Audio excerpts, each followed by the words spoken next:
ചെറിയ അജഗണമേ, ഭയപ്പെടേണ്ട, നിങ്ങൾക്ക് രാജ്യം തരാൻ നിങ്ങളുടെ പിതാവ് പ്രസാദിച്ചിരിക്കുന്നു. ലൂക്കായുടെ സുവിശേഷം 12-ാം അധ്യായം 32-ാമത്തെ വാക്യത്തിൽ നമ്മെ ഓർമ്മിപ്പിക്കുകയാണ്. ഒരു കാര്യത്തിലും ഭയപ്പെടേണ്ട, കർത്താവാണ് സർവ്വതും നൽകുന്നത്, പരിപാലിക്കുന്നത്, നമ്മെ നയിക്കുന്നത്. ഈ പുതിയ വർഷത്തിലേക്ക് പ്രവേശിക്കുമ്പോൾ ഒരു കാരണവശാലും ഭയപ്പെടേണ്ട. നിൻ്റെ കാരുണ്യവും നിൻ്റെ സ്നേഹവും എന്നിൽ അർപ്പിക്കുക. സമ്പൂർണമായിട്ടും ആ സ്നേഹത്തിൽ ഞാൻ നിന്നെ നയിക്കുമെന്ന് നമ്മെ ഓർമ്മിപ്പിക്കുന്നു.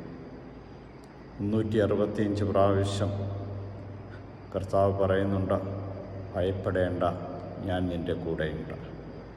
എല്ലാ ഭയങ്ങളെയും ഈശോയ്ക്ക് വിട്ടുകൊടുത്തുകൊണ്ട് ഓരോ ദിവസവും അവിടുത്തെ സ്നേഹത്തിൽ ജീവിക്കുവാൻ നമുക്ക് പരിശ്രമിക്കാം. ഈശോയെ നന്ദി.